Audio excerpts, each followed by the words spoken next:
ಆಗೋಯ್ತಲ್ಲ ನಿಮ್ಮ ಮನೆಯಲ್ಲಿ. ನಾನು ಏನಾಗಬಾರ್ದು ಅಂದ್ಕೊಂಡಿದ್ನೋ ಅದೇ ಆಗೋಯ್ತು. ಲಕ್ಕಿ ನಾನಿನ್ನು ಎಷ್ಟು ನಂಬ್ಕೊಂಡಿದ್ದೆ, ಅವನೇ ಸುಳ್ಳು ಹೇಳ್ಬಿಟ್ನಲ್ಲೇ. ನರಸಿಂಹನ್ ಮಾತಿಗೆ ಕಟ್ಟಿಬಿದ್ದು ಗೀತನ್ ಕುತ್ತಿಗೆ ತಾಳಿ ಕಟ್ಟಿದ್ದೆ ಹೊರತು ಅವಳನ್ನ ಮನಸಾರೆ ಇಷ್ಟಪಟ್ಟು ಮದುವೆ ಮಾಡ್ಕೊಂಡಿಲ್ಲ ಅಂತ ನನಗೆ ಚೆನ್ನಾಗಿ ಗೊತ್ತಿತ್ತು. ಆದರೂ ನನ್ನ ಗಂಡ ನನ್ನನ್ನು ಅಷ್ಟು ಚೆನ್ನಾಗಿ ನೋಡ್ಕೊತಾನೆ, ಅಂಥವನು ಇಂಥವನು ಎಷ್ಟು ಒಳ್ಳೆಯವನು ಅಂತ ಹೇಳಿದಾಗ ಇವಳನ್ನ ಮಾತು ನನ್ನ ನಂಬಿಟ್ಟೆ. ನನ್ನ ಅಳಿಯ ಕೋಟಿಗೊಬ್ಬ ಅಂತ ಅನ್ಕೊಂಡ್ಬಿಟ್ಟೆ. ಆ ಪಿಂಕಿ ಇವಳು ಏಳಿಗೆನ್ ಸಹಿಸ್ಲಿಲ್ಲ, ಇವಳು ತಾಯಿ ಆಗ್ತಿರೋದನ್ನು ಸಹಿಸ್ಲಿಲ್ಲ. ತಾಳಿ ಕಟ್ಟಿದ ಗಂಡ ಸುಳ್ಳು ಹೇಳ್ದ. ಒಟ್ಟಲ್ಲಿ ಎಲ್ಲರೂ ಸೇರ್ಕೊಂಡು ಇವಳ ಜೀವನನ ಹಾಳು ಮಾಡಿಬಿಟ್ರು. ನಾನು ಅಲ್ಲಿಂದ ಬರೋದು ಯಾರಿಗೂ ಇಷ್ಟ ಇರಲಿಲ್ಲ. ಆದರೆ ನನಗೆ ತುಂಬ ಕಷ್ಟ ಅನ್ನಿಸ್ತಿತ್ತು. ಬರೀ ಆ ವಂಶದ ಕುಡಿನ ಬೆಳೆಸೋದಕ್ಕೋಸ್ಕರ ನಾನಲ್ಲಿ ಇರಬೇಕಾ ಅನ್ನಿಸ್ಬಿಡ್ತು. ಸುಮತಿ ಅಮ್ಮ ನನ್ನ ಬಗ್ಗೆ ತುಂಬ ಬೇಜಾರು ಮಾಡ್ಕೊಂಡಿರ್ತಾರೆ. ಅವರೆಷ್ಟೆಲ್ಲ ಕರೆದ್ರು ನಾನು ನಿಲ್ಲಿಲ್ಲ ಅಂತ. ಇನ್ನೂ ಅವ್ರನ್ನ ನೆನಪಿಸ್ಕೋತಿದ್ಯಾ ನೀನು? ಇಷ್ಟೆಲ್ಲ ಮಾಡಿದ್ದಾರೆ, ಅವ್ರ ಮೇಲೆ ಇನ್ನೂ ಕನಿಕರ ಹೋಗ್ತಿಲ್ವೇ ನಿನಗೆ? ಮಗ ತಪ್ಪು ಮಾಡಿದ್ರೆ ಅಪ್ಪ ಅಮ್ಮ ಏನು ಮಾಡೋಕ್ಕಾಗುತ್ತೆ?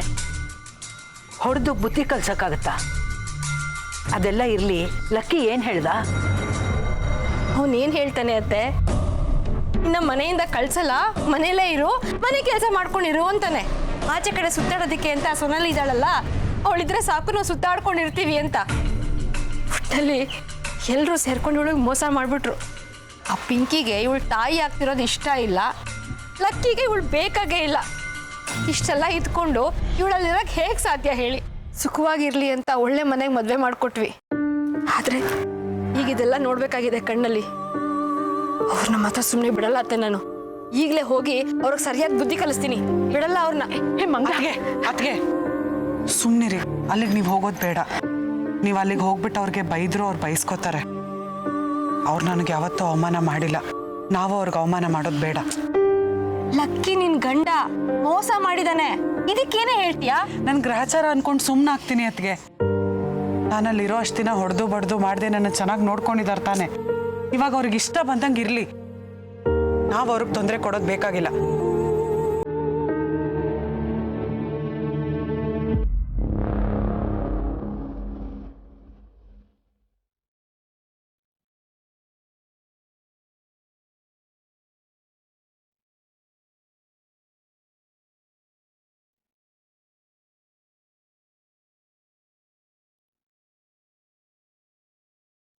ಒಬ್ಬ ದೊಡ್ಡ ಕಬಡ್ಡಿ ಪ್ಲೇಯರ್ ಆಗಬೇಕು ಅಂತ ನಾನು ಬ್ಯಾಚುಲರ್ ಅಂತ ಸುಳ್ಳು ಹೇಳಿದೆ. ಆ ಸುಳ್ಳು ಇಂಥ ದೊಡ್ಡ ಪ್ರಾಬ್ಲಮ್ ತಂದಾಕತ್ತೆ ಅಂತ ಗೊತ್ತಿರಲಿಲ್ಲ.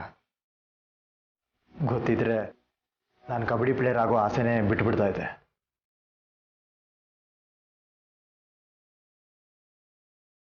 ಒಂದು ಸಣ್ಣ ಸುಳ್ಳು ಮ್ಯಾಟ್ರ್ ಆಗಲ್ಲ, ಒಂದು ಮಟ್ಟಕ್ಕೆ ಹೆಸರು ಮಾಡಾದ್ಮೇಲೆ ಎಲ್ಲ ಬಿಟ್ಬಿಡೋಣ ಅಂತ ಅನ್ಕೊಂಡೆ. ಬಟ್ ಅದು ಇಂಥ ಪ್ರಾಬ್ಲಮ್ ಕ್ರಿಯೇಟ್ ಮಾಡುತ್ತೆ ಅಂತ ಗೊತ್ತಿರಲಿಲ್ಲ. ಮನೆ ಮರ್ಯಾದೆ ಹಾಳಾಗೋದಕ್ಕೆ ಒಂಥರ ನಾನೇ ಕಾರಣ. ಇಂಥ ತಪ್ಪು ಯಾವತ್ತೂ ಮಾಡಲ್ಲ. ದಯವಿಟ್ಟು ಇದೊಂದ್ಸಲ ಕ್ಷಮಿಸ್ಬಿಡಿ. ಯಾರಿಗೆ ಹೇಳ್ತಿದ್ಯೋ ಇದನ್ನೆಲ್ಲ? ನೀನು ಯಾರಿಗೆ ಸುಳ್ಳು ಹೇಳಿ ಮೋಸ ಮಾಡಿದ್ಯಾ ನೋಡು, ಅವಳಿಗಿದನ್ನೆಲ್ಲ ಹೋಗಿ ಹೇಳು, ಒಪ್ಸು.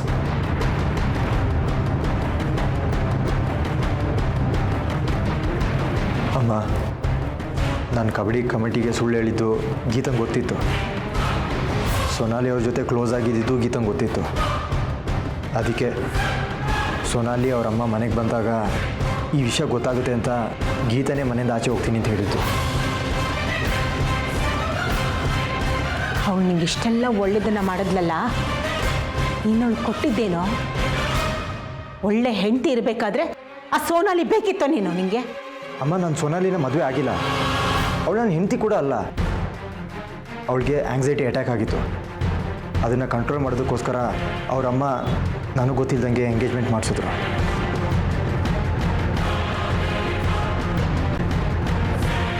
ಎಂಗೇಜ್ಮೆಂಟ್ ಮಾಡಿಕೊಂಡೆ ಅಂತ ಎಷ್ಟು ಸುಲಭವಾಗಿ ಹೇಳ್ತಿದ್ಯಾ? ಅದು ನಿನ್ನ ಬುದ್ಧಿ ಎಲ್ಲ ಹೋಗಿತ್ತು ಈಗ ನೆನಪಾಗ್ಲಿಲ್ವೇನೋ ನಿನಗೆ? ಅಮ್ಮ, ನೀನಾದರೂ ನನ್ನ ಅರ್ಥ ಮಾಡ್ಕೊಳ್ಳಮ್ಮ. ನಾನು ಮಾತ್ರ ಅರ್ಥ ಮಾಡ್ಕೋತೀನಿ, ನೀನು ಮಣ್ಣು ತಿಂತಿದ್ಯೇನೋ?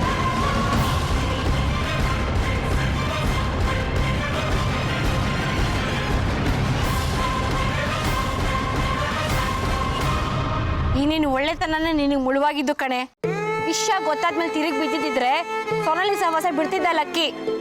ಬೇಕು ಅಂದಾಗ ಬಳಸ್ಕೊಂಡು ಬೇಡ ಅಂದಾಗ ಬಿಸಾಕೋದಕ್ಕೆ ಆಟದ ಗೊಂಬೆ ಇಟ್ಕೊಂಡಿದಾರ. ಸುಮ್ಮನೆ ಬಿಡಲ್ಲ ನೋಡ್ಕೋ. ಏನೇ ಮಾಡ್ತೀಯಾ? ಹೋಗ ಅವ್ರ ಹತ್ರ ಜಗಳ ಮಾಡ್ತೀಯಾ? ದೊಡ್ಡವ್ರ ಹತ್ರ ಜಗಳ ಮಾಡೋದು, ಕಲ್ಲು ಬಂಡೆಗೆ ತಲೆನ ಚಚ್ಕೊಳ್ಳೋದು ಎರಡೂ ಒಂದೇ ಕಡೆ. ಫಲಿತಾಂಶ ಏನು ಸಿಗಲ್ಲ. ಹಾಗಂತ ಅನ್ಯಾಯ ಆಗ್ತಿರೋದು ನೋಡ್ಕೊಂಡು ಸುಮ್ಮನಿರಕ್ಕಾಗತ್ತಾ ಅತ್ತೆ? ಏನ್ ಮಾಡಕ್ ಹೇಳು? ಲಕ್ಕಿ ಮುಂದೆ ಸರಿಪಡ್ಸಕ್ಕಾಗತ್ತಾ? ಹಾಗೇನಾದ್ರೂ ಅವನು ಬುದ್ಧಿ ಹೇಳಕ್ ಹೋದ್ರೆ ಹಾಳಾಗಿರೋ ಸಂಬಂಧ ಮತ್ತಷ್ಟು ಕಿತ್ತೋಗುತ್ತೆ ಕಣೆ. ಹೆಣ್ಣೆತ್ತವ್ರಿಗೆ ಇಂಥ ನೋವೆಲ್ಲ ಕಟ್ಟಿಟ್ಟು ಬುದ್ಧಿ ಎಲ್ಲ ಇವಳು ಹಣೆ ಬರ ಅನ್ಕೊಂಡು ನಾವು ಸುಮ್ಮನಿರ್ಬೇಕಷ್ಟೆ. ಯಾಕೆ ಸುಮ್ಮನಿರ್ಬೇಕು ಅತ್ತೆ? ಸುಮ್ಮನಿದ್ರೆ ನಮ್ಮ ಕೈಲಿ ಏನು ಮಾಡೋಕ್ಕಾಗಲ್ಲ ಅನ್ಕೋತಾರೆ. ಹಾಳಾಗ್ತಾ ಇರೋದು ನಿಮ್ಮ ಮಗಳ ಜೀವನ. ಕೇಸ್ ಹಾಕೋಣ, ಕೋರ್ಟ್ ಕಟ್ಕಟ್ಟೆಗೆ ಹೇಳ್ಕೊಂಬಂದು ನಿಲ್ಸೋಣ. ನಮ್ಮ ಗುಂಡಮ್ಮಂಗಾಗಿರೋ ಅನ್ಯಾಯಕ್ಕೆ ನ್ಯಾಯ ಸಿಗ್ಲೇಬೇಕು. ಆಯ್ತು, ನಿನ್ ಪ್ರಕಾರ ನ್ಯಾಯ ಸಿಗುತ್ತೆ, ಜೀವನಾಂಶನೂ ಸಿಗುತ್ತೆ. ಆದ್ರೆ ಅವಳಿಗೆ ನೆಮ್ಮದಿ ಜೀವನ ಸಿಗುತ್ತೇನೆ? ಜೀವನಾಂಶ ಕೊಡ್ಲಿ ಬಿಡಿ, ತಪ್ಪು ಮಾಡಿದವ್ರಿಗೆ ಬುದ್ಧಿ ಕಲಿಸ್ಬೇಕು ತಾನೆ. ಬೇಡ ಕಣೆ ಮಂಗಳ, ಆ ಥರದಲ್ಲಿ ಏನೇನೋ ಮಾಡಕ್ ಹೋಗ್ಬೇಡ. ಇವಳು ಹೊಟ್ಟೆಲಿ ಮಗು ಬೆಳೀತಿದೆ ಕಣೆ. ಆ ಮಗು ನಾಳೆ ನಮ್ಮ ಅಪ್ಪ ಯಾರು ಅಂತ ಕೇಳಿದ್ರೆ ಅವಳು ಏನೇ ಉತ್ತರ ಕೊಡ್ತಾಳೆ? ಒಂದು ಮಾತು ಕೇಳ್ಕೊ, ಇವಳು ಅವ್ರ ವಂಶದ ಕುಡಿನ ಹೊತ್ಕೊಂಡಿದ್ದಾಳೆ ಅಂತ ಗೊತ್ತಾದ್ರೆ ಅವ್ರು ಇವಳಿಗೆ ಅನ್ಯಾಯ ಮಾಡ್ತಾರೇನೆ, ಸುಮ್ಮನೆ ಬಿಟ್ಬಿಡ್ತಾರ ಹೇಳು? ಏನ್ ಮಾಡ್ತಾರೆ ಅನ್ಕೊಂಡಿದ್ದೀರಾ?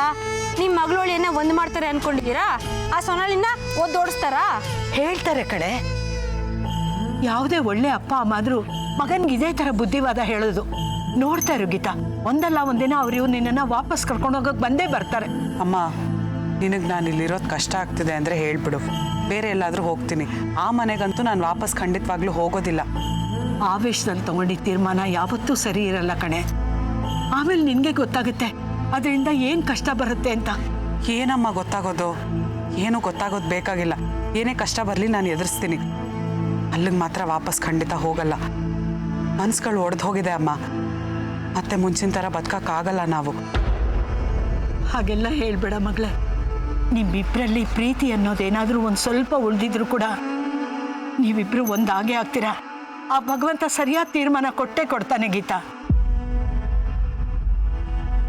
ನಿನಗೆ ಎಷ್ಟು ಹೇಳಿದ್ರು ಪ್ರಯೋಜನ ಇಲ್ಲ ಅಮ್ಮ.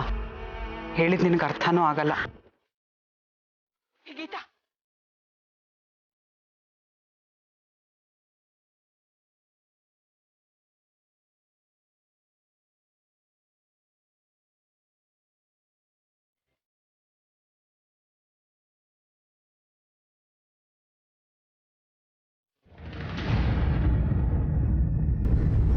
ದತ್ತಣ್ಣ, ನೀನಾದರೂ ಅಮ್ಮಗೆ ಹೇಳೋ. ನಾನು ಆವತ್ತು ನಿನ್ಗೆ ಹೇಳಿದೆ ಮ್ಯಾಚ್ ಮುಗಿಯೋವರೆಗೂ ಸ್ವಲ್ಪ ಸುಮ್ಮನಿರು ಅಂತ. ಇನ್ನಷ್ಟು ಅರ್ಜೆಂಟಲ್ಲಿ ಪ್ರೆಸ್ ಅವ್ರು ಕರೆದು ಎಲ್ಲ ವಿಷಯ ಮಾತಾಡೋವಂಥದ್ದು ಏನಿತ್ತು? ಅದಕ್ಕೆ ಪ್ರೆಸ್ ಮೀಟ್ ಕರೆಸಿ ಎಲ್ಲ ನಿಜ ಹೇಳಬೇಕು ಅಂತ ಪ್ಲ್ಯಾನ್ ಮಾಡ್ಕೊಂಡಿದ್ರು. ಅದಕ್ಕೂ ಮುಂಚೆ ನಾನೇ ಒಪ್ಕೊಳ್ಳೋಣ ಅಂತ ಪ್ರೆಸ್ ಮೀಟ್ ಮಾಡಿದೆ. ಅವ್ಳು ಆ ಥರ ಪ್ಲ್ಯಾನ್ ಮಾಡ್ಕೊಂಡಿದ್ರೆ ಈ ವಿಷಯ ನೀನು ನನಗೆ ಹೇಳಬೇಕಿತ್ತು. ನಾನು ಬೇರೆ ಏನಾದ್ರು ಪ್ಲ್ಯಾನ್ ಮಾಡ್ತಾಯಿದ್ದೆ. ಅವಳನ್ನ ತಡೆಯೋಕ್ಕೆ ಕೂಡ ಟ್ರೈ ಮಾಡಿದೆ ನಾನು. ನೀನು ಅಂಥದ್ರಲ್ಲಿ ಪ್ರೆಸ್ ಅವ್ರ ಮುಂದೆ ಹೋಗಿ ಎಲ್ಲ ವಿಷಯ ಹೇಳಿದ್ಯಾ, ನಾನೇನು ಮಾಡಲಿ? ಈಗೇನಾಯಿತು? ಯಾವತ್ತಾದ್ರೂ ಈ ವಿಷಯ ಎಲ್ರಿಗೂ ಗೊತ್ತಾಗಬೇಕಿತ್ತು. ಇವತ್ತು ಗೊತ್ತಾಗಿದೆ. ನನ್ನ ಕಬಡ್ಡಿ ಟೀಮಲ್ಲಿ ಆಡ್ಸಲ್ವಾ? ಪರವಾಗಿಲ್ಲ ಬಿಡಿ. ಸೊನಾಲಿಗೂ ವಿಷಯ ಹೇಳಿ ಬಂದಿದ್ದೀನಿ. ಸುಳ್ಳು ಹೇಳಿ ಬದುಕೋ ಅವಶ್ಯಕತೆ ನನಗಿಲ್ಲ. ನನಗೆ ನನ್ನ ಮನೆ, ನನ್ನ ಹೆಂಡತಿ ಅಷ್ಟೇ ಮುಖ್ಯ. ನಿನಗೇನೋ ಬೇಕು?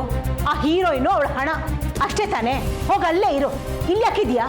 ಅಮ್ಮ, ಅವ್ರನ್ನ ಅವ್ರ ದುಡ್ಡನ್ನ ನಾನು ಯಾವತ್ತೂ ಇಷ್ಟಪಟ್ಟಿಲ್ಲ. ಅವ್ರಿಗೆ ಹೆಲ್ಪ್ ಮಾಡಿದೆ ಅಷ್ಟೇ. ಅವ್ರು ನನ್ನ ಮಿಸ್ಅಂಡರ್ಸ್ಟ್ಯಾಂಡ್ ಮಾಡ್ಕೊಂಡ್ರು. ಒಂದು ಸುಳ್ಳನ್ನ ಮುಚ್ಚಿಡಕ್ಕೆ ಹೋಗಿ ಏನೇನೋ ಆಗೋಯ್ತು. ಈ ವಿಷಯ ಎಲ್ಲ ದತ್ತನೋ ಗೊತ್ತು, ಕೇಳಿ. ಇವನನ್ನೇನೋ ಕೇಳೋದು. ಯಾವತ್ತೇ ನಿನಗೆ ಬುದ್ಧಿ ಹೇಳಿದ್ದಿದ್ರೆ ಇವತ್ತು ನಮ್ಮ ಮನೆ ಈ ಪರಿಸ್ಥಿತಿಗೆ ಬರ್ತಿರ್ಲಿಲ್ಲ. ಏನೋ ತಪ್ಪಾಗಿದೆ. I am really sorry. ನನ್ನ ಕ್ಷಮಿಸ್ಬೇಕಾದವಳು ನಾನಲ್ಲ, ನೀನೇ ದೇವರು ಅಂತ ಬದುಕ್ತಿದ್ದಾಳಲ್ಲ ಅವಳು. ನೀನು ಹೆಂಡತಿ ಗೀತಾ. ಗೀತಾ ಗೀತಾ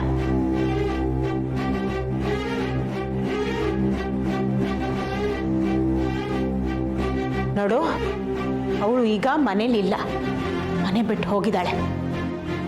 ನೀನು ಅವಳನ್ನ ಮನೆಗೆ ವಾಪಸ್ ಕರ್ಕೊಂಡು ಬಂದರೆ ಇಲ್ಲಿರಬಹುದು. ಇಲ್ದಿದ್ರೆ ಮನೆ ಬಿಟ್ಟು ಹೋಗ್ತಾ ಇರು.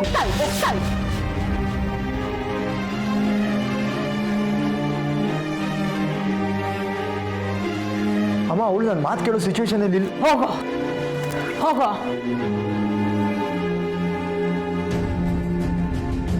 ಈತನ್ನ ಈ ಮನೆ ಕರ್ಕೊಂಡು ಬಂದ್ರೆ ಮಾತ್ರ ನಿನಗೆ ಜಾಗ.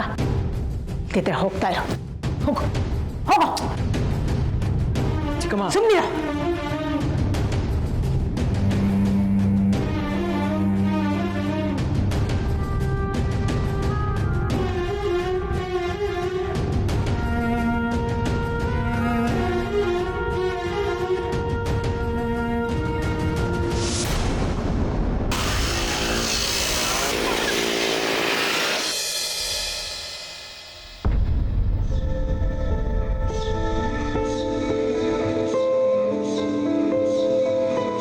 ಮನೆ ಹಾಳೆ ಯಾಕೆ ಈ ಕಡೆ ಬರ್ತಾ ಇದ್ದಾನೆ? ಸರ್ಜಾಗಿ ಗ್ರಾಚಾರ ಬಿಡಿಸ್ಬೇಕು ಇವನಿಗೆ. ಏನಪ್ಪ ಲಕ್ಕಿ, ಈ ಕಡೆ ಬಂದ್ಬಿಟ್ಟಿದ್ಯಾ? ದಾರಿ ತಪ್ಪಿಟ್ಟು ಬಂದ್ಯಾ ಅಥವಾ ನಮ್ಮ ಕಣ್ಣಿಗೆ ಮಣ್ಣೆರ್ಚಕ್ಕೆ ಅಂತ ಬಂದ್ಯಾ? ನೀನು ತುಂಬಾ ಒಳ್ಳೆ ಕಬಡ್ಡಿ ಆಟಗಾರ ಅಂತ ಎಲ್ರಿಗೂ ಚೆನ್ನಾಗಿ ಗೊತ್ತು. ಎದುರುಗಡೆ ಇರೋ ಆಟಗಾರರ ಕಾಲನ್ನ ಚೆನ್ನಾಗಿ ಎಳಿತೀಯ ಅಂತನೂ ಎಲ್ರಿಗೂ ಗೊತ್ತು. ಆದ್ರೆ ನಮ್ಮ ಗೀತನ್ ಚಿಗನ ಬೀದಿಗೆ ಎಳ್ಕೊಂಬರ್ತೀಯ ಅಂತ ನಾವು ಅಂದ್ಕೊಂಡಿರ್ಲಿಲ್ಲ. ನಿನ್ನ ಮೇಲೆ ತುಂಬ ಗೌರವ ಇತ್ತು. ಯಾವುದೋ ಒಂದು ಹುಡುಗಿಗೋಸ್ಕರ ಅದನ್ನೆಲ್ಲ ಹಾಳು ಮಾಡಿಕೊಂಡೆ, ಜೀವನಗಳು ಹಾಳಾಗೋಯ್ತು. ನೀನು ಹೀಗೆ ಮಾಡ್ತೀಯ ಅಂತ ಅಂದ್ಕೊಂಡಿರಲಿಲ್ಲ. ಸರಿ, ಈಗ ಯಾಕೆ ಬಂದೆ ಅದನ್ನು ಹೇಳು. ಕೊನೆಯದಾಗಿ ಗೀತನ ಹತ್ರ ಮಾತಾಡಬೇಕಿತ್ತು. ಅವಳ ಹತ್ರ ನಿನಗೇನಪ್ಪ ಮಾತು? ಇದಳಲ್ಲ ಅವಳು ಯಾರೋ ಬಿಳಿ ಜಿರಳೆ ಸೊನಾಲಿ ಮನಾಲಿ, ಹೋಗು ಅವಳ ಹತ್ರ. ಇಲ್ಲಿಗೆ ಯಾಕೆ ಬಂದೆ? ನನಗಿದೇ ಮರ್ಯಾದೆ ಸಿಗುತ್ತೆ ಅಂತ ಗೊತ್ತಿತ್ತು. ಗೀತನ್ ತುಂಬ ಸಲ ಫೋನ್ ಮಾಡಿದೆ, ಅವಳು ಫೋನ್ ರಿಸೀವ್ ಮಾಡ್ತಾ ಇಲ್ಲ. ಅವಳು ನೀನು ಫೋನ್ ತೆಗಿತಾ ಇಲ್ಲ ಅಂದರೆ ನಿನ್ನ ಜೊತೆ ಮಾತಾಡೋಕ್ಕೆ ಇಷ್ಟ ಇಲ್ಲ ಅಂತ. ಯಾವ ಮುಖ ಇಟ್ಕೊಂಡು ಇಲ್ಲಿಗೆ ಬಂದಿದ್ಯಾ? ಮರ್ಯಾದೆ ಇಲ್ವಾ ನಿಂಗೆ? ಮಂಗಳಕ್ಕ, ನೀವು ಏನಂದ್ರೂ ಪರವಾಗಿಲ್ಲ, ಗೀತನ್ ಜೊತೆ ಮಾತಾಡೋದಕ್ಕೆ ಒಂದೇ ಒಂದು ಅವಕಾಶ ಮಾಡಿಕೊಡಿ. ಖಂಡಿತ ಸಾಧ್ಯ ಇಲ್ಲ. ನಿನ್ನ ಅವಳ ಸಂಬಂಧ ಮುಗೀತು. ನೀನು ಯಾವುದೇ ಕಾರಣಕ್ಕೂ ಈ ಕಡೆ ಬರಬೇಡ. ಹೌದು, ಇಷ್ಟೆಲ್ಲ ಆದ್ಮೇಲೂ ಮಾತಾಡಕ್ಕೆ ಏನು ಉಳಿದಿದೆ? ಇನ್ನೇನು ಉಳಿದಿಲ್ಲ. ತಲೆ ತೊಳ್ಕೊಳ್ಳೋದು ಒಂದೇ ಬಾಕಿ ಇರೋದು. ನಡಿ ನಡಿ, ಸುಂಕ ಎಲ್ಲ ನಡಿ. ಯಾಕೆ ಈ ಥರ ಅಪಶಕ್ನ ಮಾತಾಡ್ತಾ ಇದೆಯಾ? ಲಕ್ಕಿ ಜೀವಂತವಾಗಿ ನಮ್ಮ ಕಣ್ಮುಂದೆ ನಿಂತಿದ್ದಾನೆ, ಹೀಗೆಲ್ಲ ಮಾತಾಡೋದು ತಪ್ಪಲ್ವಾ? ಇನ್ನೇನ್ ಮಾಡ್ಬೇಕಾಗಿತ್ತು? ಉತ್ಸವ ಮೂರ್ತಿ ಬಂದಿದೆ ಅಂತ ಪಾದ ತೊಳೆದು ಆರತಿ ಬೆಳಗಿ ಮೆರವಣಿಗೆ ಮಾಡಿಸ್ಬೇಕಾಗಿತ್ತಾ? ನೋಡು ಮಂಗಳ, ಲಕ್ಕಿ ಇನ್ನೂ ನಮ್ಮ ಮನೆ ಅಳಿಯ. ಅವನೇನೇ ತಪ್ಪು ಮಾಡಿದ್ರು ನಾವು ಹಾಗೆಲ್ಲ ಹೇಳಕ್ಕಾಗಲ್ಲ. ನೋಡು, ಮನೆ ವಿಷಯನ ಒಳಗಡೆ ಕೂತ್ಕೊಂಡು ಮಾತಾಡ್ಬೇಕಣೆ. ಹೀಗೆ ಬೀದಿಲಿ ನಿಂತು ರಂಪಾಟ ಮಾಡಿದ್ರೆ ನಾವೇ ನಮ್ಮ ಸಂಸಾರದ ಗುಟ್ಟನ್ನ ರಟ್ಟು ಮಾಡ್ದಂಗಾಗಲ್ವಾ? ಮಾಡೋದೆಲ್ಲ ಮಾಡಿ ಹ್ಯಾಪ್ ಬರೆ ಹಾಕೊಂಡು ನಿಂತಿರೋದು ನೋಡು. ಹೀಗೆಲ್ಲ ಇದ್ಬಿಟ್ರೆ ನೀನ್ ಮಾಡೋ ತಪ್ಪೆಲ್ಲ ಮುಚ್ಚೋಗತ್ತಾ? ಮಂಗಳ, ಸ್ವಲ್ಪ ಸುಮ್ಮನೆ ಇರೇ. ನಿನ್ಗೆಷ್ಟು ಬುದ್ಧಿ ಹೇಳಿದ್ರು ಅಷ್ಟೇನಾ? ಥು. ಲಕ್ಕಿ, ಅವಳ ಮಾತುಗಳಿಗೆಲ್ಲ ನೀನು ಲಕ್ಷ್ಯ ಕೊಡಬೇಡಪ್ಪ. ಅದ ಎಲ್ಲರ ದೃಷ್ಟಿಯಲ್ಲಿ ನಾನು ಕೆಟ್ಟವನಾಗಿದ್ದೀನಿ. ನಾನು ಹುಟ್ಟು ಬೆಳೆದಿರೋ ಮನೆ ಇಲ್ಲಿ, ಎಲ್ಲೂ ನನಗೆ ಜಾಗ ಇಲ್ಲ. ಎಲ್ಲರೂ ನನ್ನ ಮುಖ ನೋಡೋದಕ್ಕೆ ಅಸಹ್ಯ ಪಡ್ತಾ ಇದ್ದಾರೆ. ಅಂಥದ್ರಲ್ಲಿ ನೀವು ಮುಖ ಕೊಟ್ಟು ಮಾತಾಡಿಸ್ತಿದ್ದೀರಾ. ಒಬ್ಬ ಅಳಿಯ ಅನ್ನೋದಕ್ಕಿಂತ ಒಬ್ಬ ಮನುಷ್ಯನಾಗಿ ಟ್ರೀಟ್ ಮಾಡ್ತಾ ಇದ್ದೀರಾ. ನನಗಷ್ಟು ಸಾಕತ್ತೆ. Thank you so much. ನೋಡು, ನಾನು ಹಾಗೆ ಹೇಳಿದೆ ಅಂತ ನೀನು ತಪ್ಪೇ ಮಾಡಿಲ್ಲ. ನಿನ್ನ ತಪ್ಪುಗಳನ್ನೆಲ್ಲ ನಾನು ಕ್ಷಮಿಸಿದ್ದೀನಿ ಅಂತ ನೀನು ಅನ್ಕೋಬೇಡ. ನನ್ನ ಮಗಳಿಗೆ ಯಾರಾದರೂ ದ್ರೋಹ ಮಾಡಿದ್ರೆ ಅವ್ರನ್ನ ನಾನು ಯಾವತ್ತೂ ಕ್ಷಮಿಸಲ್ಲ, ನೆನಪಿರ್ಲಿ. ಹೆತ್ತು ಮಗಳು ಭಾಳ ಹಾಳಾಗೋಯ್ತು, ಅದಕ್ಕೆ ಕಾರಣ ಅಳಿಯಾನೆ ಅಂತ ಗೊತ್ತಾದಾಗ ಈ ಹೆತ್ತು ಕರಳಿಗೆ ಎಷ್ಟು ಸಂತ ಆಗುತ್ತೆ ಅನ್ನೋದು ನಿನಗೆ ಅರ್ಥ ಆಗಲ್ಲ. ಆದರೂ ನಿನ್ನನ್ನು ಮನೆ ಒಳಗೆ ಬಾ ಅಂದೆ. ಯಾಕೆ ಗೊತ್ತಾ? ಅದು ನಮ್ಮ ಮನೆ ಸಂಸ್ಕೃತಿ ಕಣಪ್ಪ. ಒಳಗೆ ಕರೆದೆ ಅಂದಿದ ತಕ್ಷಣ ನಾನು ನಿನ್ನ ವಕಾಲತ್ ವಹಿಸ್ಕೊಂಡು ಮಾತಾಡ್ತೀನಿ ಅಂತ ಅನ್ಕೋಬೇಡ. ಯಾರೂ ನನ್ನ ವಕಾಲತ್ ವಹಿಸ್ಕೊಂಡು ಮಾತಾಡೋದು ಬೇಡ. ಅದರ ಅವಶ್ಯಕತೆನೂ ನನಗಿಲ್ಲ. ಗೀತನ ಜೊತೆ ಒಂದೇ ಒಂದು ಸಲ ಮಾತಾಡಬೇಕು ಅತ್ತೆ. ಪ್ರತ್ಯಕ್ಷ ಕಂಡ್ರು ಪ್ರಮಾಣಿಸಿ ನೋಡು ಅಂತ ದೊಡ್ಡವ್ರು ಹೇಳ್ತಾರೆ. ಈಗ ಆ ದೊಡ್ಡವರೇ ಸತ್ಯ ಏನು ಅಂತ ತಿಳ್ಕೊಳ್ಳೋ ಪೇಷನ್ಸ್ ಇಲ್ಲ. ಅಟ್ಲೀಸ್ಟ್ ನಾನು ಗೀತಂಗೆ ಈ ವಿಷಯ ಏನು ಅಂತ ಹೇಳಬೇಕು. ದಯವಿಟ್ಟು ಕರೀರಿ ಅತ್ತೆ. ಊರ್ ಮುಂದೆ ಚಪ್ಪಲಿಲ್ ಹೊಡೆಯೋದು, ಒಲೆ ಮುಂದೆ ಕಾಲು ಕಟ್ಟೋದು ಅಂತಾರಲ್ಲ, ಹಾಗಾಯ್ತು. ಇನ್ನೇನ್ ಸತ್ಯ ಉಳಿದಿದೆ? ಎಲ್ಲ ಜಗಜ್ಜಾಹೀರಾಗಿದೆಯಲ್ಲ.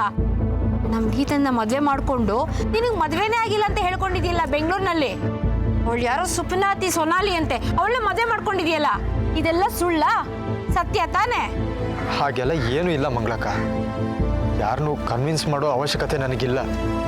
ನಿಮಗೆ ಗೊತ್ತಿಲ್ದಿರೋ ಎಷ್ಟೋ ಸತ್ಯಗಳಿದೆ, ಅದನ್ನ ಗೀತಂಗೆ ಹೇಳಬೇಕು. ದಯವಿಟ್ಟು ಅರ್ಥ ಮಾಡ್ಕೊಳ್ಳಿ. ಅವಳು ನಿನ್ ಜೊತೆ ಮಾತಾಡೋದಿಲ್ಲ. ಏನ್ ಹೇಳೋದಿದ್ರು ನಮ್ಮ ಹತ್ರ ಹೇಳು. ಮಂಗಳ, ಒಂದು ನಿಮಿಷ ನೀ ಸುಮ್ಮನೆ ಇರು. ಅವನೇನೋ ಮಾತಾಡಬೇಕು ಅಂತ ಬಂದಿದ್ದಾನೆ, ಮಾತಾಡಲಿ. ಆದರೂ ಅವನು ಮಾತಾಡಿದ್ದೆಲ್ಲ ನಿಜ ಅಂತ ನಂಬೋದಕ್ಕೆ ಇಲ್ಲಿ ಯಾರು ಸಿದ್ಧವಾಗಿಲ್ಲ ಅನ್ನೋದು ಅವನಿಗೆ ಚೆನ್ನಾಗಿ ಗೊತ್ತಾಗಲಿ. ಒಂದು ನಿಮಿಷ ಇರೋ ಲಕ್ಕಿ, ನಾನು ಗೀತನ್ ಕರಿತೀನಿ.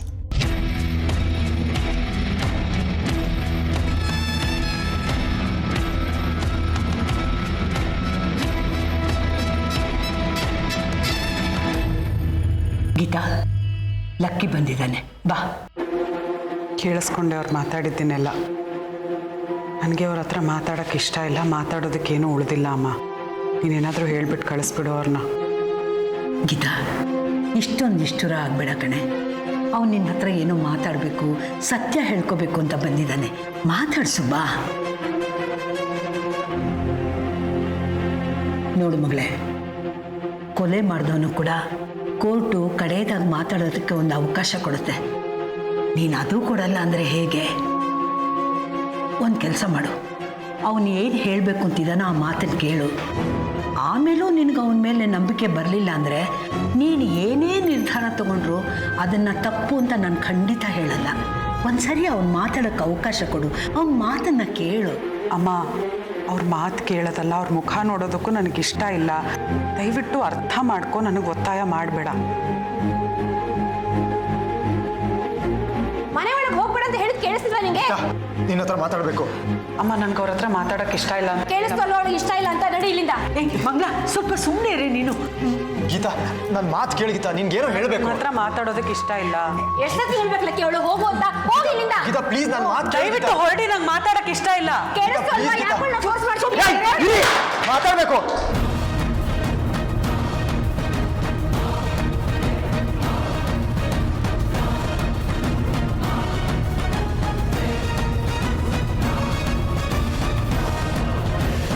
ಒಂದ್ಸಲ ನಿನ್ನ ಹತ್ರ ಮಾತಾಡಬೇಕು ಗೀತಾ.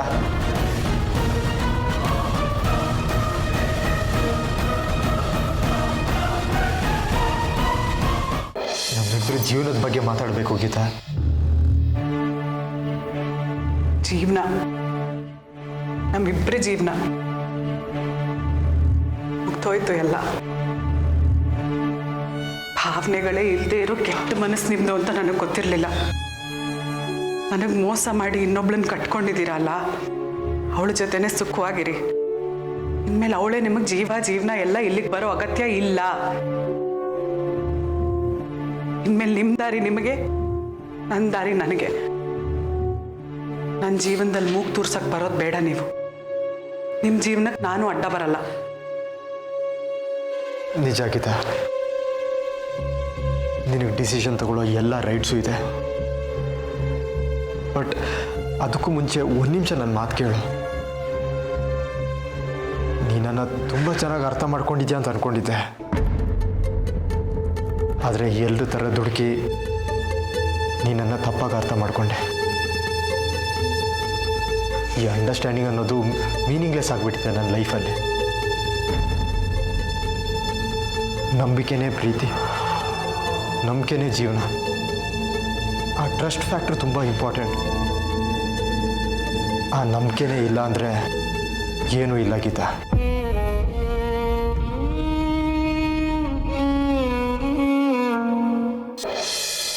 ನೀನು ಅನ್ಕೊಂಡಿರೋ ಹಾಗೆ ನನಗೆ ಸೊನಾಲಿ ಮೇಲೆ ಯಾವ ಫೀಲಿಂಗ್ಸು ಇಲ್ಲ.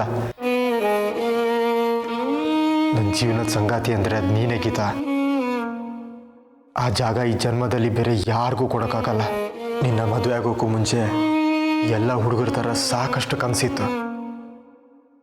ನನ್ನ ಮದುವೆ ಆಗೋ ಹುಡುಗಿ ಸುಂದರವಾಗಿರಬೇಕು, ಕಾರ್ ಓಡ್ಸಕ್ಕೆ ಬರಬೇಕು, ಮಾಡರ್ನ್ ಡ್ರೆಸ್ ಹಾಕೋಬೇಕು, ಬಿಂದಾಸ್ ಆಗಿರಬೇಕು ಅಂತ ಆಸೆಪಟ್ಟೆ. ಆ ಆಸೆ ಯಾವುದೂ ಈಡೇರಲಿಲ್ಲ. ನಮ್ಮಪ್ಪ ನಿನ್ನ ಜೊತೆ ಗಂಟಾಕಿದ್ರು. ನನ್ನ ಆಸೆ ಎಲ್ಲ ನುಚ್ಚು ನೂರಾಯಿತು. ನಿನ್ನ ನೆರಳು ಕಂಡ್ರೆ ನನಗೆ ಆಗ್ತಾ ಇರಲಿಲ್ಲ. ನಿನ್ನ ಹತ್ರ ಬಂದಾಗೆಲ್ಲ ಇರಿಟೇಟ್ ಆಗ್ತಾ ಇತ್ತು. ಜೀವನನೇ ಬೇಡ ಅಂತ ಅನ್ನಿಸ್ತಾ ಇತ್ತು. ಎಲ್ಲ ಬಿಟ್ಟು ದೂರ ಓಡೋಗೋಣ ಅಂತ ಅನ್ನಿಸ್ತು. ಇನ್ನು ಕಟ್ಕೊಂಡಿರೋ ತಪ್ಪಿಗೆ ಇರೋಷ್ಟು ದಿನ ಇದ್ದು ಸತ್ತೋಗೋಣ ಅಂತ ಅನ್ನಿಸ್ತು.